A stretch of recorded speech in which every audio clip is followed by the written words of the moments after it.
Kisah keluarga Nabi Juwairiyah binti Al-Harits, perang Bani Mustalik dan tertawanya Juwairiyah.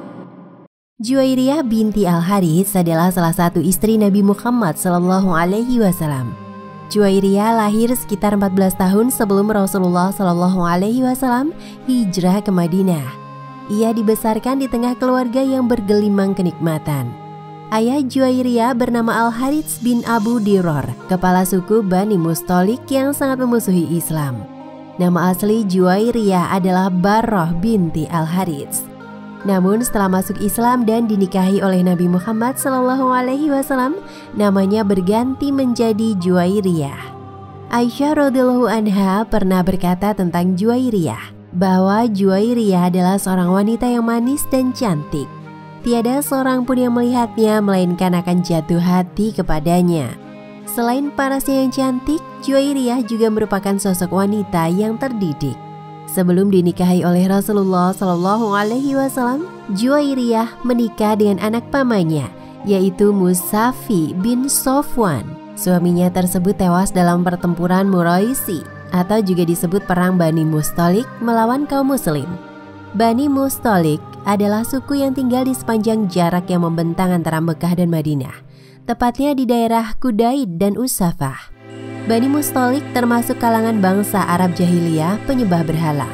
Mereka layaknya kaum musyrikin lainnya yang tidak mudah berganti keyakinan atas kesyirikan.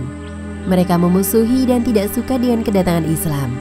Bani Mustalik ini sesungguhnya salah satu pecahan dari Bani Khuza'ah yang memiliki hubungan persaudaraan dengan Aus dan Khazraj di Madinah.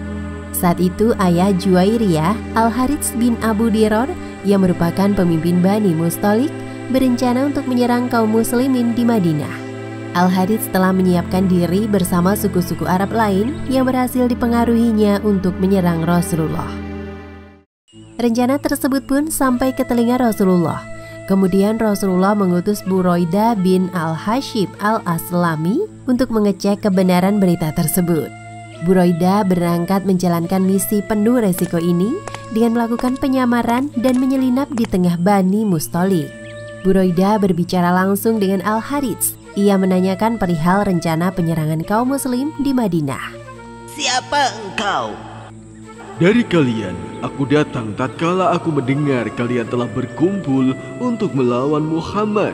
Maka aku akan berjalan bersama kaumku dan orang-orang yang taat kepadaku, dan kita akan bersatu padu untuk menghabisi Muhammad. Kami memang ingin memerangi laki-laki tersebut. Kalau begitu, segera datangkan pasukanmu untuk bergabung dengan kami. Aku akan pergi sekarang dan aku akan datang membawa pasukan yang banyak ke sini.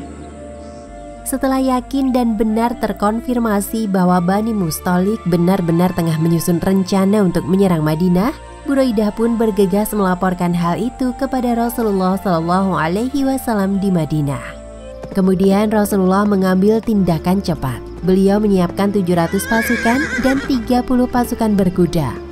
Mereka bergerak meninggalkan Madinah pada malam Senin. Selain para sahabat yang setia, kaum munafik juga ikut dalam perang ini. Kaum munafik berharap dalam perang Bani Mustalik mendapat harta rampasan perang yang banyak. Rasulullah SAW menugaskan Zaid bin Haritsah untuk sementara waktu memimpin Madinah. Sebelumnya Al-Harits bin Abu Diror telah mengirim mata-mata untuk memantau pergerakan pasukan muslim. Tapi mata-mata tersebut berhasil ditangkap dan dibunuh. Sampailah kabar mata-mata yang dikirim telah dibunuh.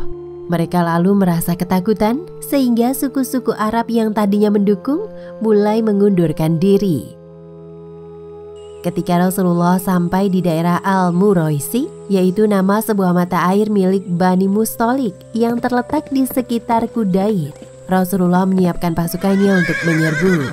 Pemegang panji Ansor dalam peperangan ini adalah Sa'ad bin Ubadah, sedangkan dari golongan Muhajirin dipegang oleh Abu Bakar Ash-Shiddiq. Taktik yang digunakan oleh Rasulullah dalam menghadapi musuh Bani Mustalik adalah dengan serangan tiba-tiba tanpa disadari oleh pihak musuh. Kedua pasukan sempat saling melempar anak panah ke arah lawan beberapa saat. Tapi kemudian Rasulullah SAW menyuruh pasukannya agar menyerbu sekaligus, sehingga benar-benar meraih kemenangan. Pasukan musyrikin hancur dan lari kocar-kacir. Dalam perang ini, kaum muslimin berhasil membunuh 10 orang Bani Mustholik, termasuk suami Juwairiyah, Musafi bin Sofwan. Sementara lainnya berhasil ditawan. Sedangkan pemimpin Bani Mustholik, Al-Harits bin Diror, melarikan diri dari medan perang. Kaum wanita dan anak-anak ditawan. Di antara kaum wanita yang ditawan itu terdapat Juwairiyah binti Al-Harits, dan hewan-hewan ternak berupa unta dan kambing menjadi pampasan perang. Perang Bani Mustholik terjadi pada bulan Sya'ban tahun ke-5 Hijriah, tetapi ada yang menyebutkan perang ini terjadi pada tahun 6 Hijriah. Peperangan ini terjadi cukup singkat, sebab Rasulullah melakukan taktik serangan mendadak. Kondisi ini dilakukan karena beberapa pertimbangan. Pertama, karena Bani Mustholik sudah lama didakwahi. Mereka termasuk kelompok masyarakat yang sudah menerima dakwah Islam sejak lama. Bahkan sejak awal mula dakwah Nabi Muhammad SAW di Mekah. Namun mereka tetap ingkar terhadap agama Allah. Kedua, selama ini mereka aktif memerangi Nabi Muhammad SAW.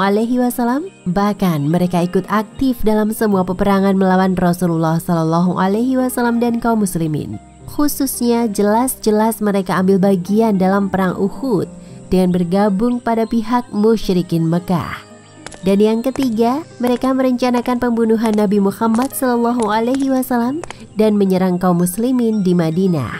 Sehingga posisi mereka memang sudah dalam peperangan yang sah dan resmi. Tidak salah sama sekali ketika Nabi Muhammad SAW memutuskan menyerang mereka secara mendadak tanpa pemberitahuan terlebih dahulu. Setelah peristiwa kekalahan Bani Mustholik, Nabi Muhammad SAW membagi ghanimah dan tawanan perang. Juwairiyah binti Al-Harits menjadi bagian Sabit bin Qais bin Syammas. Sebagai seorang yang pandai, Juwairiyah mengetahui dirinya menjadi tawanan. Lalu ia mengajukan tawaran untuk membebaskan diri. Demikian kisah tentang Juwairiyah binti Al-Harits. Hikmah yang bisa diambil dari kisah tadi antara lain: pertama, pentingnya melakukan pengecekan ulang dan memastikan informasi yang didapat serta tidak tergesa-gesa menyikapinya. Seperti yang dilakukan Rasulullah ketika mendengar berita rencana penyerangan Bani Mustholik kepada kaum muslim di Madinah. Kedua, mengetahui tentang salah satu hukum peperangan. Dalam perang Bani Mustholik ini, dibolehkan melakukan serangan mendadak karena kaum tersebut sudah pernah didakwahi. Sedangkan kepada mereka yang belum pernah didakwahi, maka wajib mendakwahinya terlebih dahulu sebelum memeranginya. Wallahu a'lam bishawab.